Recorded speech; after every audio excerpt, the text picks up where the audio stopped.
Hi, it's Calder here from Singing Matters with more tips from a singer who learnt the hard way. More about that in a minute, perhaps. I wanted to talk today about the illusion of the recorded voice, how to sing better by kind of interpreting what you hear on record better. One of the biggest obstacles singers have, and I include myself in this massively, is misinterpreting what they hear on record.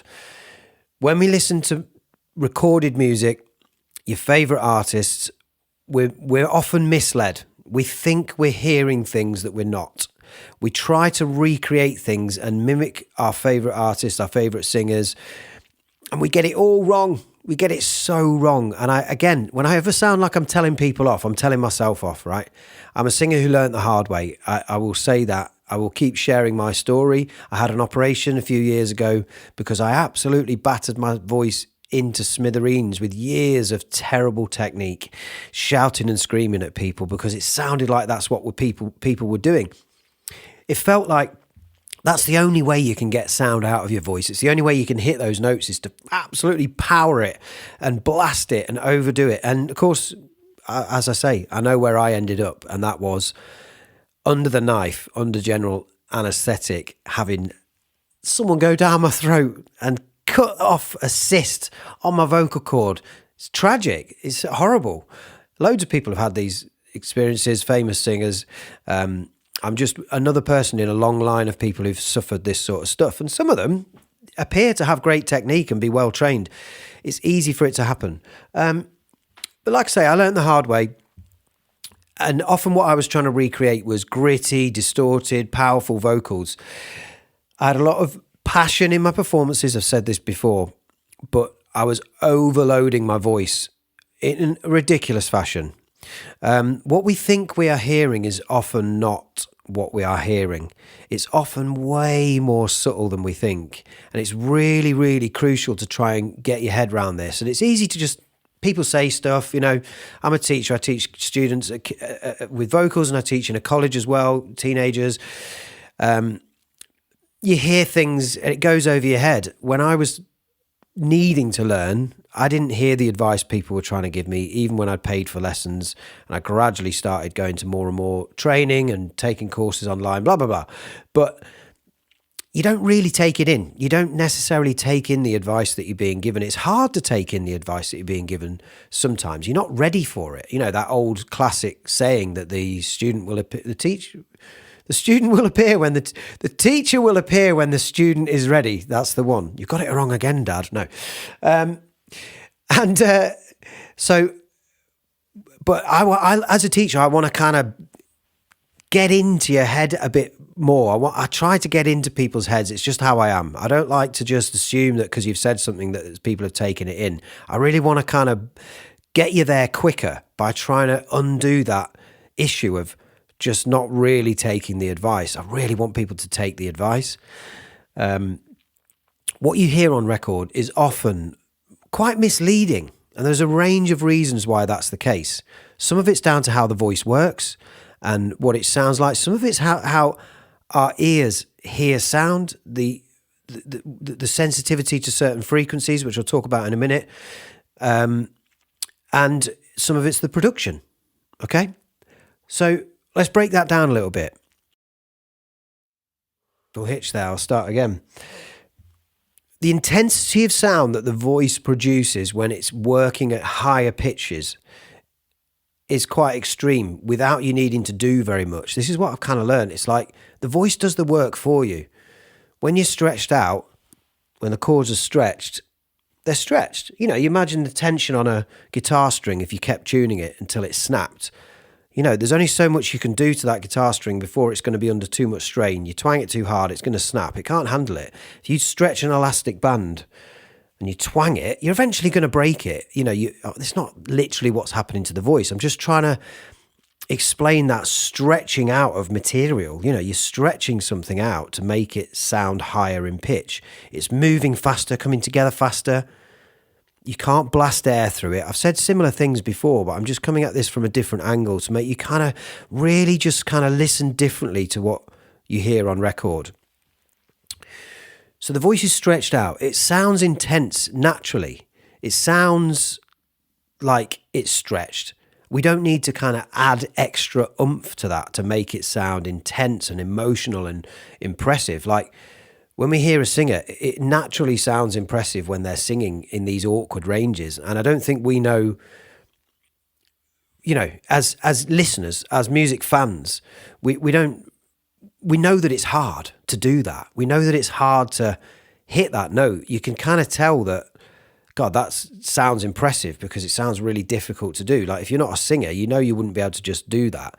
So even as singers, we hear people and we go, I'm not sure I could do that, when you're still trying to work this stuff out. So it sounds impressive. It sounds intense anyway. Like we don't need to do more to the voice to get it there. We need to back off. We need to do less to get it there. The voice is doing the work for you. It's already stretched and sounding intense because of the nature of what you're doing to your actual vocal cords. So try and believe that less is more. It's so crucial. Less is so much more. You're making it harder and harder work for the voice if you don't back off to allow it just to sort of work in its optimal way. Okay, so the voice is already intense. It's already sounding like it's compressed and it's intense and it's stretched and all the rest of it. But even on the other end of the spectrum, when you do like soft, breathy singing, when people are doing breathy sounds, like they're not blowing loads of air out. They're not losing their breath control. The breath support's still working for them. They're just allowing the chords to have a little bit more air coming through them, but they're still probably got good technique and good breath control. Like they're not losing all the breath on the first word of the line. They're actually controlling it perfectly, so they can sing the whole line, taking a breath where they need to, having enough air to get through the next phrase, taking a breath, having enough air to get through the next phrase. They've probably got air left in the tank, even though they sound like they're singing with a bit of a breathy tone. My spoken voice is full of all sorts of gritty, kind of animated, stuff, and it feeds into how you sing, and someone commented on one of my videos, your voice sounds like shit when you talk, and I'm like, yeah, it does. There's a lot of reasons for that, and that's part of what I've worked out about my voice. Part of what comes through when I sing is a bit of that grit, and some of it's what you're willing to do with your voice that will allow you to sing with grit and distortion and kind of a bit more extreme kind of rocky sounds. You've got to be willing to kind of go there and kind of just use it in an extreme way, but safely. And there's this fine line between those two things. Anyway, I digress. So the voice is already stretched. It's already going to do its work for you. It's going to sound intense because you are doing something intense with it that's stretching it to its limits already. So let it stretch to its limits, but do it in the most easy, gentle, safe way that you can, and you will get a really good sound out of it. Better than you will if you feel like you need to over push for those big notes. They're not big, they're small. High notes are small and thin. Okay, so that's one side of it. The voice is already doing its thing. It's already doing that work for you. Let it do it. Don't try and apply loads of extra stuff to get there. Human hearing. We hear certain frequencies louder than others. So when, again, talking about slightly gritty or distorted vocals or rock singing, when you're in the high range and you're blasting it out, there's a lot of upper harmonics over that sound. You've got a fundamental frequency in the lower part of the voice, the lower note that you're actually singing, but there are all these overtones and harmonics, and we hear those a lot. Our ears are tuned, like there's a peak at 3K, 3 kilohertz, which is up there in the high mid-range, and we hear that loudly. We hear certain sounds much louder than others because our ears are tuned to it. So there's a frequency response where it peaks right up from 1K, 2K to 3K. There's this big peak that our ears hear that stuff louder than it kind of actually is. We have a sensitivity to certain frequencies. And when you're listening to certain types of singing, there's a lot of that frequency information in the sound. Some of you will be totally understanding what I'm saying. Some of you won't have a clue what I'm talking about. That's the nature of addressing a wide bunch of people with different experience levels. But if you've ever done recordings and you use an EQ, you know what I'm talking about. The frequency range, the presence range in the frequency spectrum, we hear louder. So you're already getting a lot of information in that part of the sound, because the sound is built up of lots of different frequencies. So that's part of why when we hear it, we think they're doing this big loud thing, but actually no, it's kind of your ears deceiving you. And it's an interesting conversation, and there'll be people with a much more technical background than me who might have some comments on that. But I think it's a good thing for singers to be aware of. Don't try and overdo that side of the voice, that part of the voice. Don't try too hard to recreate what you think you're hearing on record, because our ears are tuned to hear that louder, and you're kind of deceiving yourself. The recorded voice on record is kind of deceiving you a little bit. So that's another aspect. Other things, so production, okay? The actual production of the voice, if you heard a voice in a room, and then you heard what it sounded like recorded with all the effects that are applied on a recording, compression, reverb, delay, EQ, everything that's on a record to make that voice sound amazing to you and stand out against the rest of the music and sound close up and impactful and big.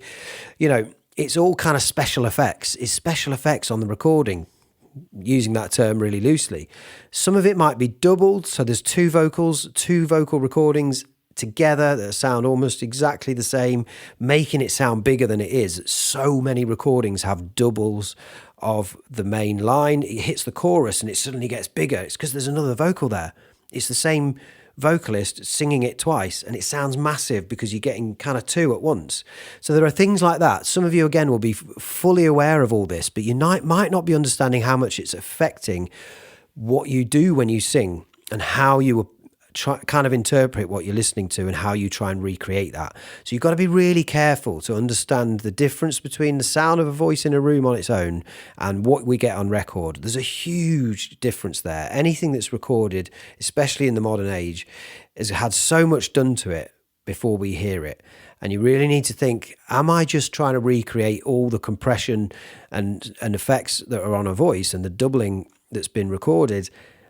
Or am I just trying to recreate what that singer was actually doing in a room? I think it's really important to ask yourself that question. I hear it over and over again, and you try and get singers to do a certain thing, and they're like, yeah, but I want to sound like this. It's like, yeah, but have you heard what's going on that tune? Have you heard what's going on the recording?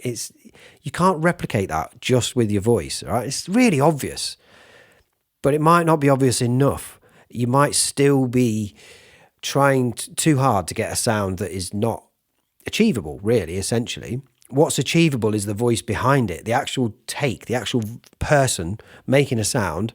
You have to be able to kind of strip away the effects and the production and all the compression and everything else and hear what the singer actually did. And it will be up and down in dynamics. It won't be anywhere near as powerful and loud as it appears.